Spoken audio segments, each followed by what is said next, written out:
Maligayang balik sa Axis of Truth.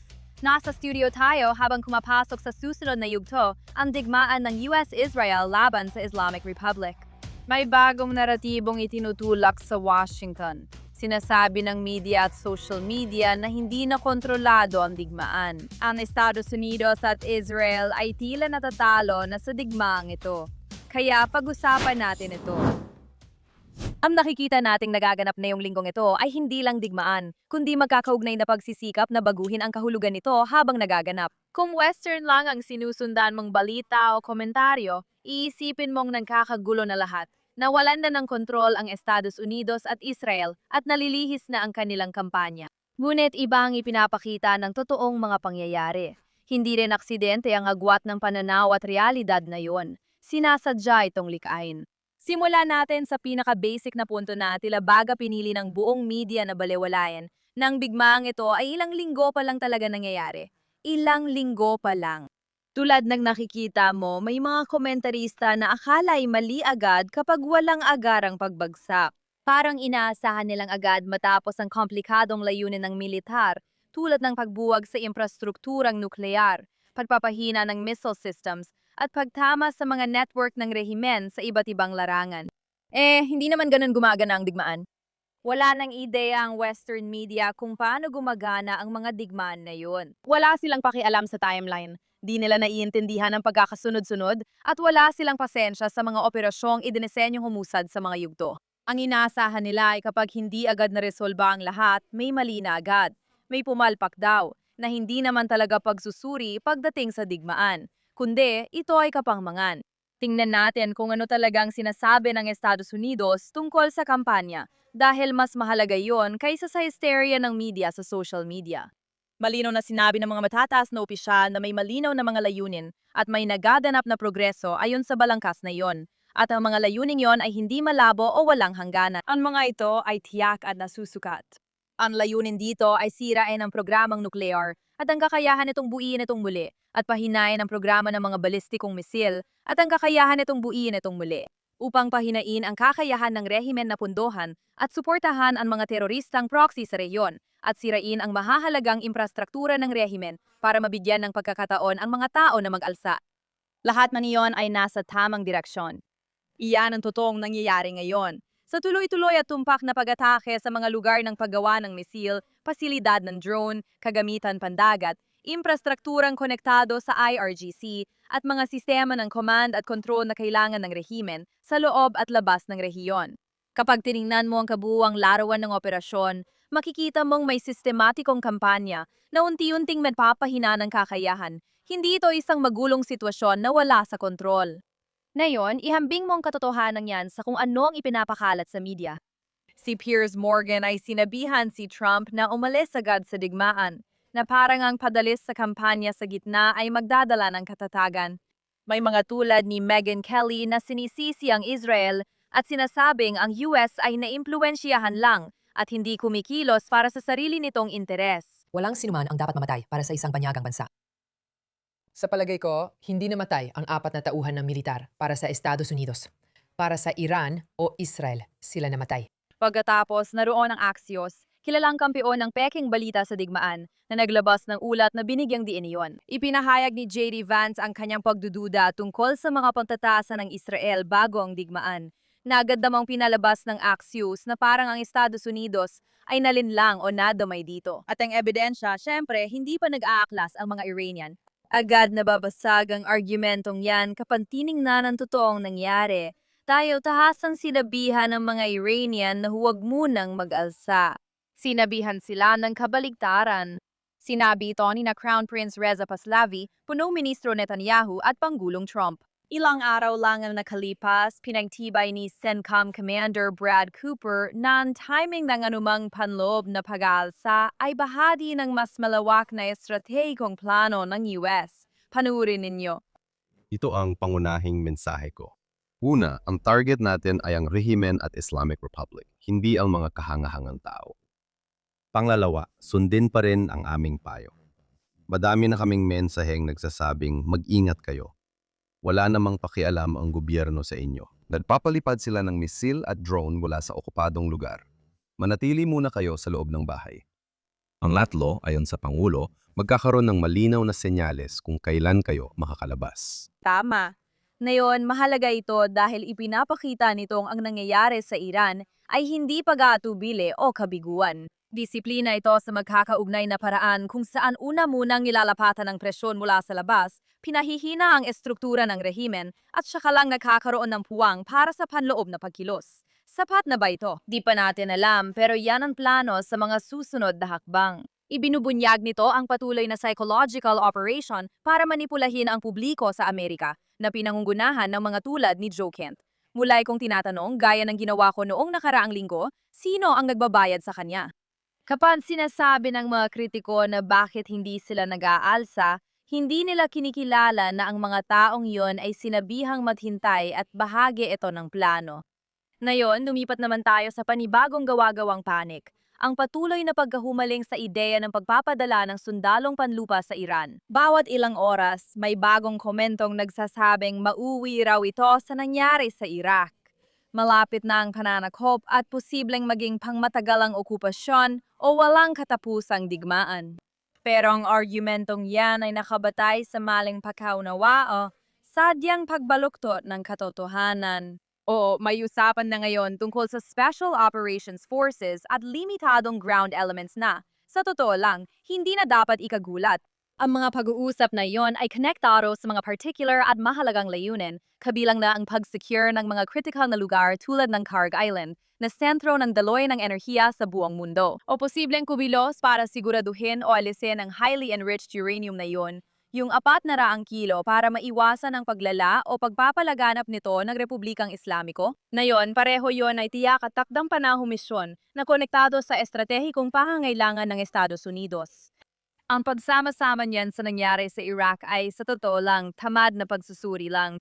Ang Iraq ay dumanas ng malawakang pananalakay, matagal na okupasyon at pagsubok na buuin muli ang sistemang pampolitika sa loob ng ilang taon. Ang pinag-uusapan dito ay mga limitadong operasyon na may malinaw na layunin at walang indikasyon ng pangmatagalang okupasyon o pamamahala. Hindi pa kasama ang katotohanan ng Iran ay hindi katulad ng Iraq. Magkaiba ang kanilang kasaysayan. Iba rin ang kanilang mga tao. Hindi tulad ng Iraq, ang Iran ay may kasaysayan ng pagiging bukas sa kanluran, may maayos na pamamalakad at progresibo sa pandaigdigang komunidad. Pinakamahalaga, ang mga Iranian mismo ang nangunguna sa mga inisyatibang ito. Hindi ito isang panghihimasok mula sa ibang bansa na may dahilan na alam mo na, inimbento lang para patalsikin ang ilang particular na leader.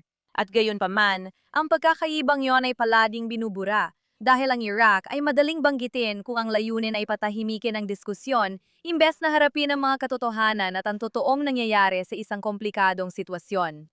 Kasabay nito, naging pare-pareho ang posisyon ng Israel na halos hindi na ito pinapansin. Paulit-ulit nang sinabi ng Israel na ang pagpapalit ng pamahalaan sa Iran ay nakasalalay sa mga mamamayang Iranian. Walang nagbago at hindi rin ito bago. Kahit ilang paratang mula kina Joe Kent, hindi nito mababago ang katotohanan niyon. Layunin ng digmaang ito na pahinay ng rehimen para hindi na ito maging banta sa reyon at mundo at magbigay daan sa pagbabago mula sa loob. Iyan ang balangkas. Ngayon, tingnan natin ng mas malawak kung ano talaga ang dahilan ng reaksyong ito, dahil mas malalim pa ito kaysa simpleng hindi pagkakasundo. Sa isang panig, may maling impormasyon, at sa kabila naman may pribilehiyo. Una, ang maling impormasyon ay paulit-ulit na maling paghahambing at mapanlinlang na kwento, gaya ng tungkol sa Iraq o pahayag na hinila ng Israel ang US sa issue, o ideya na ang takdang oras sa ilang linggo ay kabiguan na agad o pagkakabaon sa gulo. At nariyan din ang pribilehiyo, lalo na sa Estados Unidos, kung saan lumaki ang mga henerasyon ng hindi tunay na naranasan ng digmaan, nang hindi nauunawaan ang pangangailangan ng pagpigil, at nang hindi man lang kailangang isipin kung ano ang mangyayari kapag pinabayaang kumilos ng walang hadlang ang mga mapanlabang rehimen. Kaya madalas na kulang sa kaalaman at emosyonal ang reaksyon, pero ang pananaw na yan ay lubos na hindi pinapansin ng alternatibo. Ibig sabihin nito, hinahayaan ng isang rehimen na ilang dekada nang bumubuo ng mga proxy na teroristang network tumatarget sa mga Amerikano, nagpapatatag ng kaguluhan sa buong mga rehiyon ng mundo, at nagpapalawak ng impluensya nito na patuloy na kumikilos ng walang makabuluhang hadlang. Nakikita natin ito sa mga aktibidad sa iba't ibang lugar na konektado pa rin sa estruktura ng rehimeng tinatarget ng kampanya. Kaya ang ideya ng hindi paggawa ng kahit ano ay nagpapababa ng panganib ay lubos na malayo sa katotohanan. Ang kawalan ng pagpigil ay nagaanyaya ng paglawak. At ang paglawak na iyon ay hindi lang nananatili sa teritoryo ng Iran o kahit sa gitnang silangan. Kapag tinanggal mo ang ingay, balita at pagsubok baguhin ang kahulugan ng digmaan, natitira ang kampanyang sumusunod sa tamang direksyon. Naabot ito ang mga layunin nito. Pinahihina ang kakayahan ng rehimen sa iba't ibang larangan at ginagawa mismo ang idinising itong gawin sa loob ng takdang panahong muli sinusukat sa ilang linggo. Sa madaling salita, panalo ang US at Israel sa tamang paraan. Dapat tahimik at magpasalamat ang publiko at media ng Amerika. Hindi gumawa ng kwento na natatalo tayo kahit hindi naman. Ngayon, pumunta tayo sa Lebanon. Ang kwentong ito ay nagpapakita kung gaano kabilis tumibay ang naratibo bago maiproseso ang tunay na pangyayari at kung bakit mahalagang mabhinay-hinay at suriin muna bago mag-react sa mabigat na salita. Noong nakaraang linggo, nagkaroon ng airstrike ang Israel sa Timog Lebanon na ikinasawi ni Ali Shuaib at Fatima Fatuni. Sa loob ng ilang minuto, nabuo agad ang framing sa malaking bahagi ng media ecosystem. Tinarget ng Israel ang mga mamamahayag. Mabilis kumalat ang framing na ito dahil sa matinding emosyonal at mabigat na implikasyong legal. Kapag kumapit na, mahirap na itong alisin kahit may lumabas pang dandag na detalye. Kaya magsimula tayo sa kung ano talaga ang alam natin. Si Ali Shuaib ay matagal ng personalidad sa Al-Manar Network ng Hezbollah na hindi isang neutral na media outlet. Ito ay itinalaga na ng Estados Unidos bilang isang espesyal na itinalagang teroristang entidad, formal na bahagi ng infrastruktura ng Hezbollah, at gumagana bilang propaganda at operasyonal na sangay ng teroristang organisasyong iyon na itinalaga ng US. Ngayon, hindi na lang simboliko ang pagtatalaga na iyon. Ipinapakita nito ang mga taon ng ebidensya na ginamit ang network para sa pagre-recruit, pagpapadala ng mensahe, at pagsuporta sa mga aktibidad ng Hezbollah. Ayon sa IDF, si Shuaib ay hindi lang basta bahagi ng media network. Isa rin siyang operatiba ng intelihensya sa loob ng elite na puwersya ng Radwan ng Hezbollah. Napapanggap siyang mamamahayag ng Al-Manar. Ang Radwan Force ay hindi sangay pampolitika o media entity. Espesyal na unit ito ng Hezbollah na inatasan sa opensibong operasyon, kabilang ang mapangarib na misyon at aktibidad sa labas ng hangganan. Mahalaga ito dahil sa internasyonal na makataong batas, ang proteksyon sa sibilyan kabilang ang mamamahayag ay hindi nakabase sa titulo sa trabaho. Batay ito sa kanilang kalagayan at kilos. Ang miyembro ng organisadong armadong grupo ay tinuturing na mandirigma o patuloy na kalahok sa labanan, kaya hindi sila saklaw ng proteksyon bilang sibilyan kahit may papel sila sa media. Ngayon, ang mga legal na analyst na tumingin sa ganitong uri ng kaso ay palaging tumutukoy sa pamantayang yun. Na kapag ang isang individual ay naging bahagi ng isang armadong grupo at tumutulong dito sa kapasidad nitong militar, ang proteksyon bilang sibilyan ay hindi na ipinagkakaloob ayon sa internasyonal na batas. Ang nayon ayon sa batas kahit hindi opisyal na miyembro, ang direktang pakikilahok sa labanan ay nag-aalis ng sibilyang proteksyon habang tumatagal ito. Kasama dito ang pangangalap at pagpapadala ng impormasyong may halagang militar, pagmamanman, at pakikipag-ugnayan sa mga mandirigma. Hindi lang ito abstraktong konsepto. Ito ay tinatalakay sa gabay ng International Committee of the Red Cross at sa malawakang interpretasyon ng mga batas ng armadong tunggalian. Kaya kapag sinabi ng IDF na si Shuaib ay operatiba ng intelihensiya na nagkukunyaring mamamahayag, dapat agad magbago ang legal na pagsusuri. Ang mahalagang tanong ay hindi na kung siya ay may titulong mamamahayag o kung saan siya nagtatrabaho. Ang tanong ay kung siya ba ay bahagi ng isang armadong grupo o tumutulong sa kanilang mga operasyong militar. At kung natugunan nga ang komantayang yon, hindi na siya isang protektadong sibilyan. Ito ang binigyang diin ng maraming legal na komentarista at analista pabor sa pag-atake. Hindi pinoprotektahan ng batas ang mga individual na aktibong kasali sa armadong grupo na nagsasagawa ng operasyon. Kahit pa sila ay may gawaing pangmedya. Kaya ang hindi pagkilala sa pagkakaibang yon ay lumilikha ng butas na maaring samantalahin ng mga armadong organisasyon. Ginagawa nga nila ito tulad ng nakita sa maraming teroristang grupo. Ngayon, ang pangalawang individual, si Fatima Fatumi, ay konektado sa Al-Mayadin, na kilala rin bilang isang outlet na pabor sa Hezbollah at sa rehimeng Islamiko na palaging napapalakas ng mga naratibo ng mga aktor na iyon. Hindi malinaw ang legal na kaso niya sa direktang operasyonal na pagkakasangkot. Dapat kilalanin ang pagkakaibang ito dahil hindi lahat na nagtatrabaho sa medyang may pagkiling sa politika o tahasang propagandistiko ay otomatikong nawawala ng proteksyon bilang sibilyan. Kapansin-pansin kung gaano kabilis ikinahon ang buong kwento sa isang kategorya, na parang dapat pantay ang trato sa dalawang tao at sapat ng tawag na mamamahayag para maresolba ang legal na issue kahit hindi tukuyin ang papel, kaugnayan o aktibidad. Pero hindi ganoon ang takbo ng batas. Wala pa kaming ebidensya na sinadyang targetin ng Israel si Fatima bilang mamamahayag, taliwas sa mga paratang laban sa Israel. Kaya sa ganitong mga pangyayari, hindi talaga seryoso ang ipinapakita ng mainstream media. Maraming legal na eksperto ang nagsabing pangkaraniwang taktika ng mga armadong grupo ang pang-aabuso sa protektadong kategorya dahil pinapahirap nito ang pangtukoy ng target.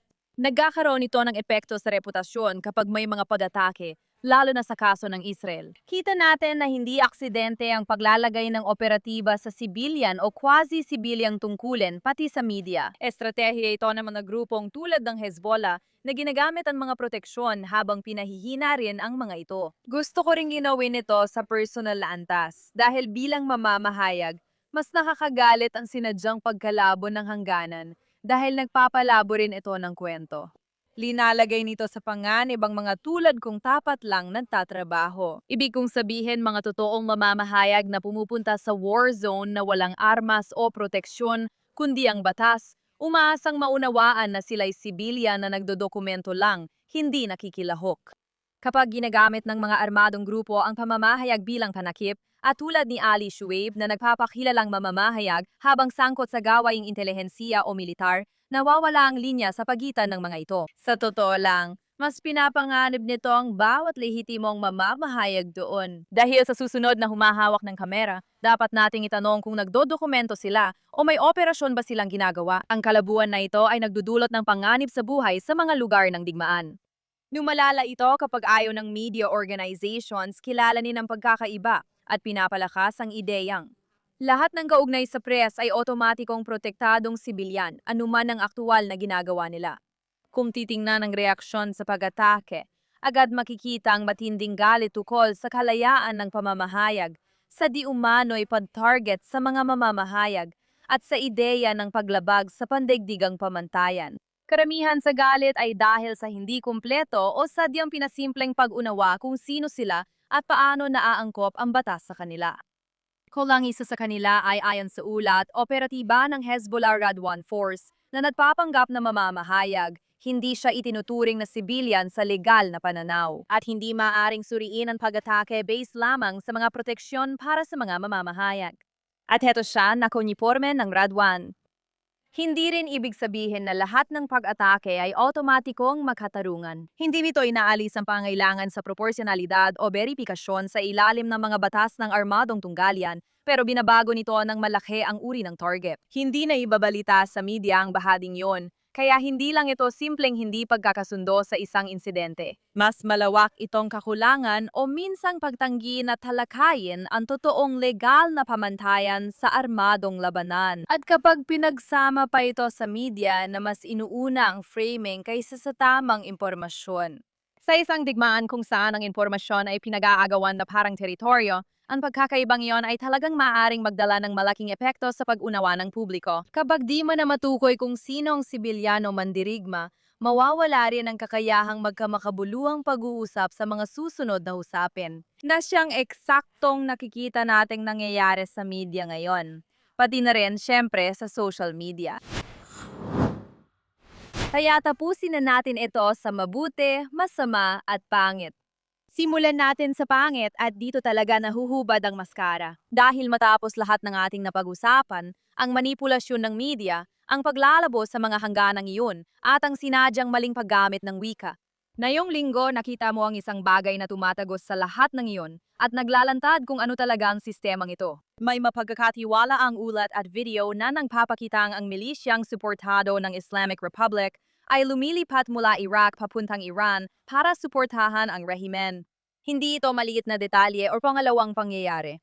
Isa itong malaking pagbabago na nagpapakita kung nasaan na ang mga bagay ngayon.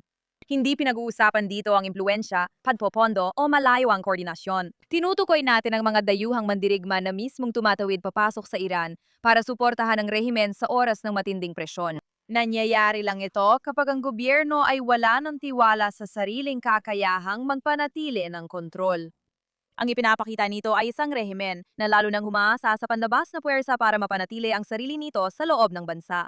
At tuluyang winawasak nito ang isa sa mga pangunahing kwento na pilit itong ipinapakalat ngayon at sa loob ng mga dekada, na sila raw ay laban sa panghihimasok ng dayuhan at ipinagtatanggol ang soberanya ng Iran. Mahigit 40 taon ng kabaligtaran ang ginagawa ng rehimen sa rehiyon. Pagbuo ng Hezbollah sa Lebanon, pagpapasok ng mga milisya sa Iraq, pagsuporta kay Assad sa Syria, at pagsuporta sa mga Houthi sa Yemen. Pagbuo ng transnasyonal na network para makialam sa ibang bansa at magpalawak ng kapangyarihan o sa halip maghasik ng teror, lampas sa mga hangganan nito. Iyan ang laging realidad pero ngayon ay bumabalik ito sa loob ng bansa sa parang hindi na dapat balewalayan. Kapag ang parehong network ay inilipat sa Iran at ang mga Iraqi militia ay dinadala para suportahan ang rehimen, hindi mo lang tinitingnan ang gobyernong hindi kinakatawan ng mamamayan. Nakikita mo ang sistemang mas umaasa sa mga dayuhang grupo kaysa sa sariling mamamayan para mailigtas ang sarili. Para sa isang Iranian, malaking pantataksil ito dahil ibig sabihin hindi nagtitiwala ang gobyerno sa iyo, hindi umaasa sa iyo, at handang magdala ng dayuhan terorista para manatili sa kapangyarihan sa pamamagitan ng dahas. Alam na natin ang kayang gawin ng mga milisyang ito dahil matagal na silang kumikilos sa reyon ng may kalupitan, tinatarget ang mga sibilyan, inaatake ang US forces, ginugulo ang pamahalaan, at ipinipilit ang interes ng rehimen, pati noon sa loob ng Iran. Ginamit na dati ang parehong proxy forces para patayin ang mga nagpuprotestang Iranian.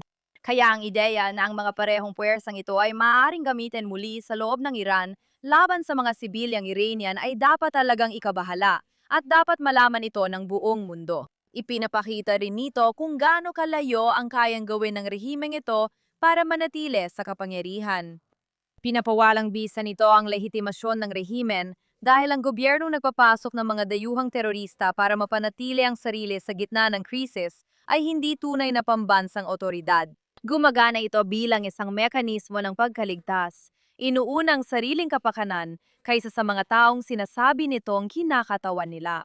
Kaya lahat ng mga sinasabi tungkol sa soberanya, kalayaan at paglaban ay bumabagsak sa harap ng katotohanan dahil hindi mo pwedeng sabihing ipinagtatanggol mo ang iyong bansa habang sabay na nagpapapasok ka ng mga dayuhang milisya para kontrolin ito at patayin ang sarili mong mga mamamayan. Kaya kapag tinanong kung ano ang hitsura ng kapangitan sa digmaan, ito na yon. Isang rehimen na ilang dekada nang gumubuo ng rehiyonal na teroristang network, gamit ito para patatagin ang sarili at patayin ang mga Iranian sa loob ng bansa. Ang rehimeng laging nakikialam sa ibang bansa ay ginagawa rin ito sa sarili nitong teritoryo. At isang rehimen na kapag sinubok ay pinapakita ng katapatan nito ay hindi para sa mga mamamayang Iranian, kundi para sa sariling kaligtasan anuman ang maging kapalit. Hindi lang ito pangit. Malinaw din ito dahil ipinapakita nito kung ano talagang sistema kapag totoo na ang presyon. At tungkol naman sa presyon, ang masamang balita natin ngayong linggo ay hindi rin ganong maganda. Ito ay isang bagay na dapat mantanggal ng anumang ilusyon tungkol sa kung ano ang rehimeng ito at kung paano ito gumagana dahil ang makikita mo ngayon ay hindi talaga bagong asal, kundi pagpapatuloy ng isang pattern na dekada ng umiiral. Inanunsyo ngayong linggo ng Islamikong Republika na magre-recruit na sila ng mga batang 12 taong gulang para sa security apparatus, inilalagay sa patrol, checkpoint at mga panloob na tungkulin sa pagpapatupad na konektado sa IRGC at mga network ng Basij. Ito ay iniulat na ng iba't ibang outlet na konektado sa rehimen, ibig sabihin sila na mismo ang umaamin. Ito ang mga aktwal na tungkulin sa sistemang ginawa para magbantay, magkontrol, at supilin ang populasyon tuwing digmaan. Kung ito ay nakakagulat, dapat lang pero hindi ito dapat kakaiba sa pakiramdam. Pagkatapos ng lahat, ito rin ang parehong rehime na noong digmaan ng Iran at Iraq ay gumamit ng napakaraming bata. Sa ilang pagkakataon ay nagpapadala ng mga batang lalaki na kasing bata na 12 taong gulang sa mga larangan ng digmaan. Kabilang na ang mga larangang may mina, kung saan sila ay epektibong ginamit upang magbukas ng daan para sa mga sumusulong na puwersa. May mga dokumentadong ulat ng mga batang binibigyan ng plastik na susi papuntang paraiso at pinapapunta sa unahan na may pangakong kapag sila ay namatay, tiyak ang kanilang pagpasok sa langit. Na nagsasabi sa iyo ng lahat tungkol sa kung paano binibigyang katwiran ng rehime na ito sa kasaysayan ng pagsasakripisyo ng sarili nitong kabataan. Hindi ito maliit na issue. 10,000 bata, karamihan mula sa mahihirap na komunidad, ang naimpluwensyahan sa mga paaralan at propaganda. Marami ang di na nakabalik. Kaya ang nakikita mo ngayon ay hindi paglihis mula sa sistemang iyon. Iyon pa rin ang parehong sistema na nasa ilalim ng matinding pagsubok, bumabalik sa nakasanayan nitong gawin. At mula sa pananaw ng batas, wala talagang kalituhan dito. Malinaw sa internasyonal na batas na bawal gamitin ang mga bata sa militar o paramilitar na gawain, pati na sa mga pantulong at suportang tungkulin sa mga lugar ng labanan.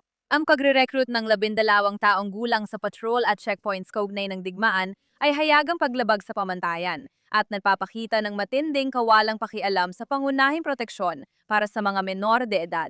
Bukod sa legal na usapin, may mas mahalagang sinasabi ito tungkol sa rehimen.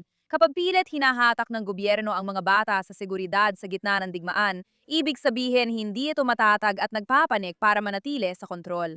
Ang pandagdag ng mga menor de edad sa pagpapatupad ng batas ay napapakitang pinapalawak ng rehime ng tao nito sa pinakamababang antas, na karaniwang nangyayari kapag lumalala ang presyon at nagkakaroon ng kahinaan ng sistema.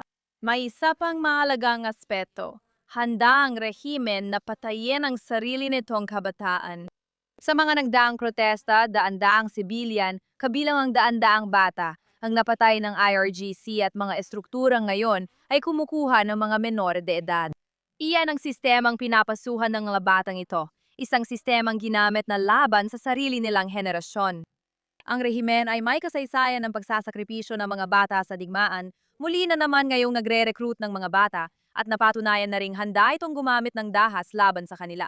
Hindi lang ito usapin ng karapatang pantao. Ang rehimen ay unti-unting bumibigay sa pressure at bumabalik sa matitinding mapanirang taktika para makaligtas. Para sa mga Iranian, lalo na sa susunod na henerasyon, hindi lang sila nabubuhay sa sistemang ito, kundi unti-unti rin silang nilalamon nito. At para tapusin sa positibong paraan, gaya ng dati, ang ating kwento ngayong linggo, isang bagay na bihira nating marinig na yon, kaliwanagan. Ngayong weekend, tumayo si Koronang Prinsipe Reza Pahlavi sa entablado ng Sipak sa Dallas, sa harap ng maraming tao, at sinabi na ang malayang Iran ay posible at kayang makamit na yon, hindi lang pantasya. Mas mahalaga, tinutulan din niya ang ideya na makakamit ang kaligtasan sa pakikipagkasundo sa rehimeng ito. Nagbabala siya ng malinaw na anumang bahagyang kasunduan na mag-iiwan ng mga bahagi ng Islamic Republic ay mabibigay lang ng oras para magpatuloy ang parehong siklo ng terorismo, paglala ng usaping nuclear, at pagkagulo sa rehiyon. Mahalagang maintindihan ito ng mga Amerikano dahil hinahamon nito ang matagal ng balangkas ng kanlurang polisiya na naniniwalang maaring pamahalaan o baguhin ang rehimeng ito kahit na yon. Sabi ni Pahlavi, malinaw na hindi ito sistemang pwedeng magbago at maging hindi mapanganib. At solusyon lang ay bogin ito parang mga Iranian ang magdesisyon sa kanilang kinabukasan. Hindi lang siya pumuna. Ibinahagi rin niya ang kanyang pananaw. Ito ang bahaging dapat bigyang pansin ng lahat. Inilarawan niya ang hinaharap na ang Iran ay bahagi ng rehiyon at pandaigdigang komunidad, katuwang at hindi nakahiwalay o radikal, kabilang ang normalisasyon ng ugnayan sa Israel at pagpapalawak ng Cyrus Accords na batay sa Abraham Accords. Ipinakita niya na ang malayang Iran ay pwedeng magbukas ng mahigit $1 trilyong na oportunidad sa ekonomiya at maging mahalagang katuwang at kaalyado ng Estados Unidos sa rehiyon. Panurin ninyo ito. Maiisip mo ba na ang Iran mula sa kamatayan sa Amerika ay magiging pagpalain ng Diyos ang Amerika?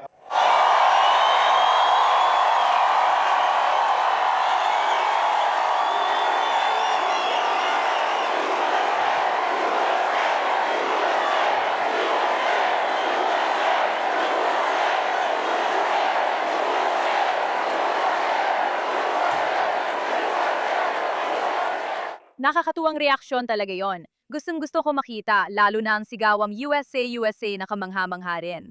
Lubos kong inirerekomenda na pakinggan ang buong talumpati dahil ito ay isa sa pinakamahusay mula sa kanya. Sa kabuuan, makikita mo ang pagkakaiba. Sa isang banda, mayroon tayong rehime na nakabatay sa panunupil, terror at pagkakabukod. At sa kabila naman, may isang pananaw para sa isang bansang na muling kumukonekta sa sarili nitong kasaysayan, sa sarili nitong mga tao, at sa buong mundo. Walang kalahating hakbang, walang ilusyon, tapusin na lang ang trabaho. At sa ganun, dito na tayo natatapos para sa linggong ito. Pero babalik kami sa susunod na linggo gaya ng dati na may mas marami pang balita mula sa buong reyon at ang pinakabagong kaganapan sa digmaan laban sa Islamikong Republika. Maaari mo ring sundan ang aming JNS Iran War Brief sa buong panahon ng digmaan tuwing ilang araw para sa pinakabagong mga balita. Kung may kwento kang gustong ipatalakay, pwede mo akong kontakin sa social media bilang Emily K. Schrader o sa Instagram na Emily in Tel Aviv. Hanggang sa muli, magkita tayo dito sa Axis of Truth.